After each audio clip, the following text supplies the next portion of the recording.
puasa poso apit weton ngoten niku nggih kedah wajib dilampahi ngoten niku. Terserah nek niku. Nek iso nggih monggo. Kayak engko bengi ku poso, niki dina sakniki dina napa? Sakniki Jumat, Mbah. Sakniki dina Jumat. Sakniki. Nggih. Jumat napa? Wah, niku Mbah kula nek mboten apal di pasaran dina niku.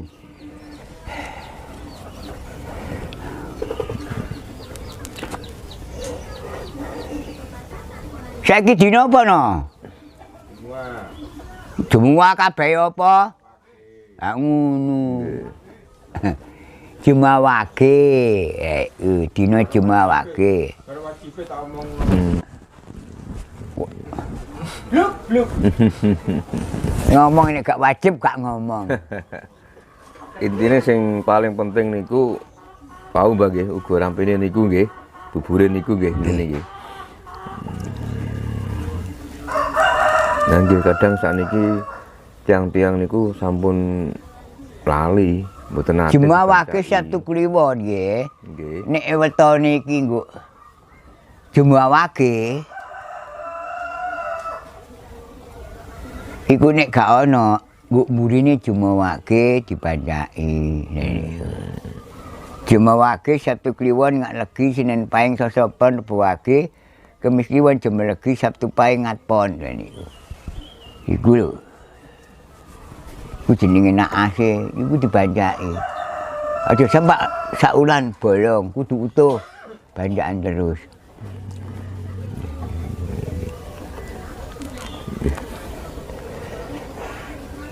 Nutupno babakan pertanian. Nggih, monggo Mbah.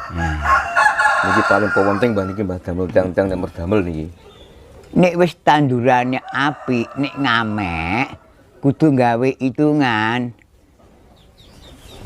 Slemet jerembu menungso boktekno. Mek telu. Slemet siluman sing ana sawah. Lahan repat kepanasan. Jerembu siluman sing ana embung. Utang aras-aras balik. Wong utang tapi aras-aras nyaur. Ya gak disauri wong salah le ngapake dibuat jerembu. Iku. Nggih. Telitin, nrungokno. Pahamono sak mestine. Kudu tiba menungso. Nah, carane ngitung pripun Mbah Jo ngoten niku? Slemet jerembu menungso. Slemet jerembu menungso. Menungso. Ki nek dina 10 ya diitung 10. Slemet jerembu menungso, slemet jerembu menungso, slemet jerembu menungso ya. Slemet. Iku sak menteni. Dina sing tiba menungso. Nggih. Dinten nek tiba menungso niku napa mawon, Mbah? Ya akeh kok digeleki dhewe. Bingung kula matur iki Mbak. Engko lak nemokno. Dina 12 sak tiba menungso lho. Amen itu. Nah nek gelek tombo, nggih. Nah, sampean gawe hitungan.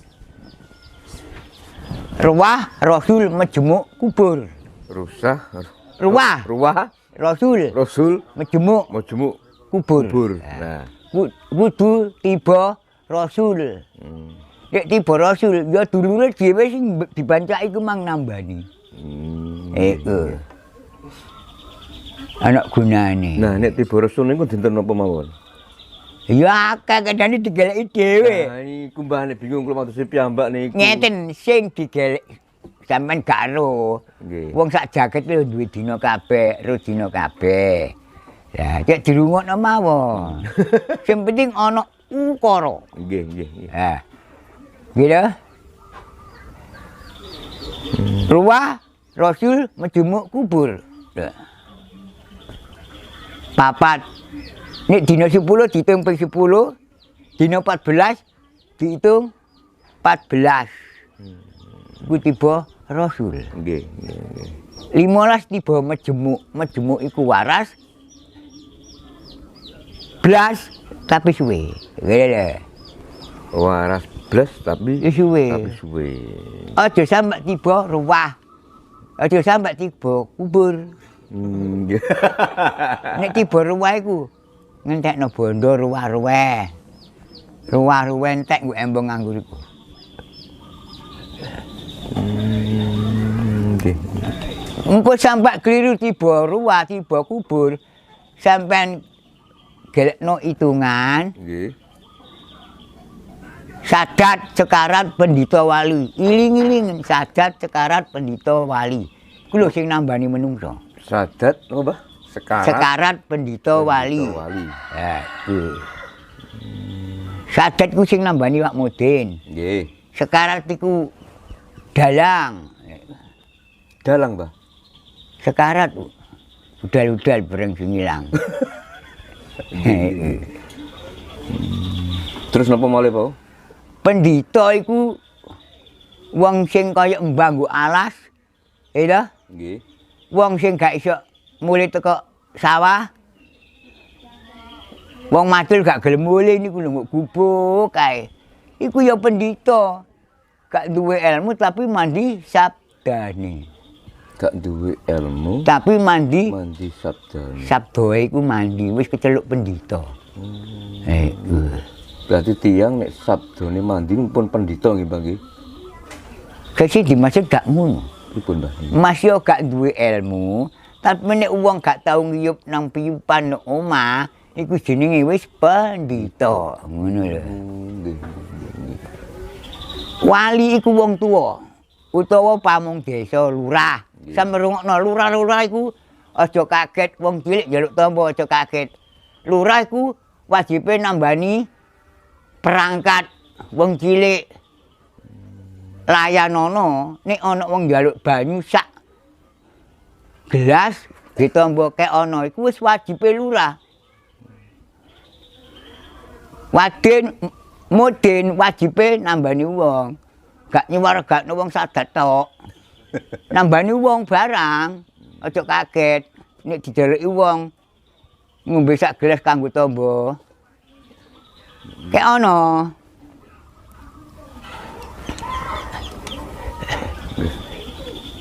Monggo, Mbah, dilanjutaken, Mbah.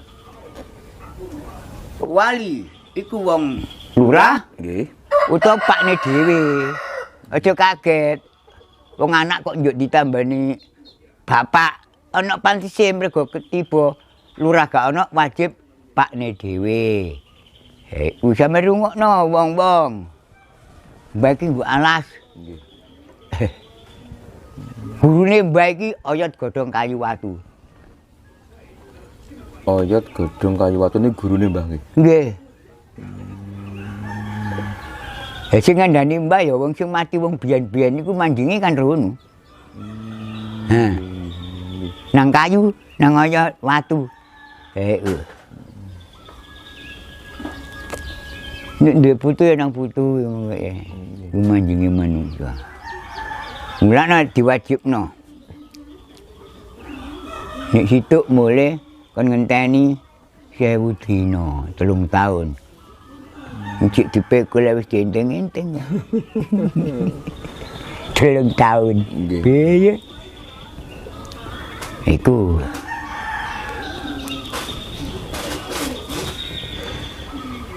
Niku wau nek damel pertanian nggih, Mbah nggih. Nek damel dagang sakniki, Mbah. Buka toko misalnya kalau sudah ada sajian ten pasar niku pripun niku mangke kajenge. Ya sing hitungan dina 3 munggah. Dina sing munggah Selasa Kliwon, Rebo Legi Kemis Pahing. Iku lho titenono gelek dina sing munggah. Iku ge nyambut gawe dunung. Iku.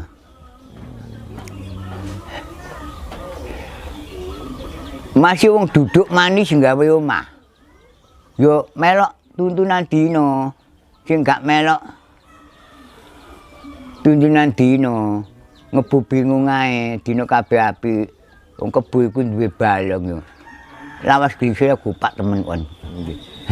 Hitungane nek misale tiyang badhe ngedekaken griya, Mbah. Niku napa mawon, Mbah? Hitungane niku nek misale badhe ngedekaken griya lho. Siji patokan ya. Nggih. Aja sampai geblak kembing. Ojo sampai geblak. Nah, iku mang terus digeleki ukurane wong gawe omah. Iku. Bumi kerta gotong semboyong. Gelek sing tiba bumi. Bumi, kerta, gotong, semboyong. Semboyong. Tiba bumi lak duduk bumi ta. Iku. Aja tiba gotong, aja tiba semboyong. Aja tiba kerta. Gelek sing tiba bumi.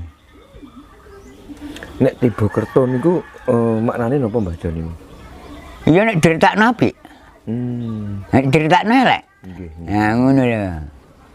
Gelek sing tiba bumi ae. Urip nguk bumi, mati nguk bumi. Iku cekak duwe swara aneh-aneh. Nah, terus niku Mbah Jon kados griya nggih. Enten lawange. Kados ngadepi lawang kleru mboten sesuai kala hitungan dina nggih. Rezeki nggih sret ngoten niku leres napa mboten Mbah ngoten? Nggih. Niku disebut teko jeneng. Betul, saya jeneng nggih pripun Mbah? Misale niki namine Wahyudin ngoten niku saene ndamel griya majeng pundi niku lawange? W. Nggih. Ya. W miturut angka nama. Huruf Nggih. W iku 9. Nggih. Nggih ta. Ah 9 larane nggo endi? Melok Jawa. Nggih ta. Adep ngalor omahe nek wis kliru. Adep ngidul omange bolongono, adep ngalor. Ngono lho. Dibolongi. Digambar tendela atau digambar lawang ngono lho. Yang penting wonten bolongane nggih. Heeh. Majeng ngalir niku Mbah. Ya. Iku wajib. Iku jeneng to. Nggih, nggih. Lah nek sing kanggo menungso iki jeneng karo weton. Jeneng karo weton. Heeh. Nek weton iki Jumawage, ya to? Nggih. Iku. Kudu nglungguhi dina iku. Jumawage nggo endi ana jagat kidul nek nggih omah adepa ngalor ngono lho. Berarti nek Jumat Wage niku maju ngidul. Omahe to? Nggih. Omahe ku adep ngalor nglungguhi dina. Ngoten nggih. Nek Kemis Kliwon ya adepa rene. Iku. Nggih. Iku nek dipahami terus Nggih, nggih. angel ngelek dalan. Wong saiki gak gelem. Wis kadung nduk kene ae. Yen nek wong biyen muncelak ngalirana. Iku yo ana gandengane. Kados Kemis Kliwon, gitu. Nggih. Gawe omah adep ngidul, iku sing duwe Kemis Kliwon. Kemis Kliwon nggih. Kudu ngelek tanah sing mereng ngidul. Kayak ngeten iki mereng rene iku lho. Kayak Kemis Pon. Manggone ana kulon. Kudu ngelek tanah sing mereng rene. Tanah. Nggih. Nek gak duwe lemah sing kuning kayak ngene mbang ini. Nggih. Yo dipekno lemah kuning kono sak tomblok ta sak gegem ge syarat. Damel syarat ngoten Heeh. Iku gandengan cuma gak gitu 17. Triting sak bener ora apik kabeh wong. Iku. Terus enten malih Mbah Jon. Griya nggih. Kali misale griya ngajengi niki radosan nggih. Nah, antarane griya kali radosan niki posisine niku dhuwur radosan. Lah ngeten iki nggih terus nggih menggambar rezeki niku. Pengaruh ya. Niku leres napa mboten nggih? Ya. Ya iso ya kacek pira pokoke dhuwur. Ya ngono lho cekak gampang karep ngono. Ibaratnya embeng padha mbek kali to. Nggih. Aja sampe embeng ku kaya ngintrino wong. Palang dikeduki cek lho iku mecek lumpul. Sak ndure banyu, sak ndukure embong ngono lho.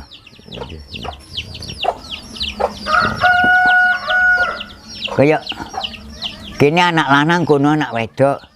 Dep-depan cek gampang cek gak akeh-akeh ngono to. Nggih. Iku padha. Nggih mboten angsal ngoten. Gak oleh. Kayak nyabrang nang kali. Ya, iki ana tebusane. kali iku kali mujurene ya. Rono iku kudu nggawa pitik iku mang. Maksudnya nyabrang ten kali niku pripun, Mbah? Kaya Saged dijelasaken, Mbah Jo. besan kene mbek besan kono iku lho. Arek kene wedok kono lanang lho ngono ku lho. Mboten angsal nggih ngoten niku nggih. Ya Oh. oleh. Nggih.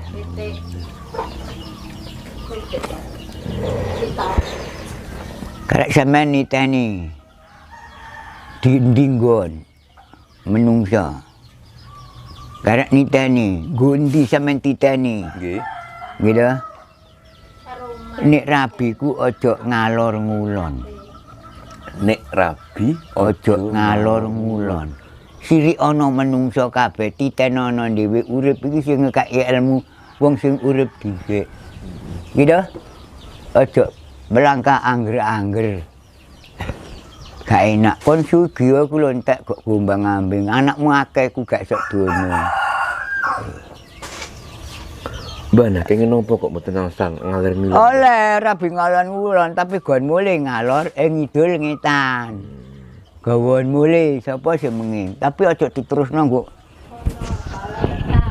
Nggih nggih nggih. Contone ya wong babat rabi nang Tuban. Nggih, mboten Ngalor angsal. ngulon ya. Mboten angsal nggih niku nggih. Iya gak oleh. Oleh tapi gon mulih nang babat. Babat ngoten nggih. Wong lanang rabi ngalor ya oleh. Wong lanang lho. Nggih. Tapi gawon mulih ngidul. Wong lanang rabi ngalor niku angsal tapi go mulai ngidul. Heeh. Tapi wong gak repot wong ngelek bener iki. Nah nek tiyang nek sing estri misalnya manggon ten kidul, Mbah. Nggih sami nggih dijak mulai ngidul napa tetep teng ngalor? Mboten. Sami sing estri wong kidul ta? Nggih. Sing rabi ku wong ndi? Wong ngelor. Nggih. Ya gak apa-apa ya pati tok kidul lho. Oh ngoten nggih. Ategese wong lanang ngelor rabi ngidul. Gak apa-apa. Sing diwajibno wong lanang iku lho. Nek rabi ngalor ya. Kon bolong-boleh ngidul ngono lho. Terus tuntunan maneh. Wong boyongan rumah tangga. Nggih. Gitu. Nggih oh pujangga. Ukara sing manggone nggo trap manuk.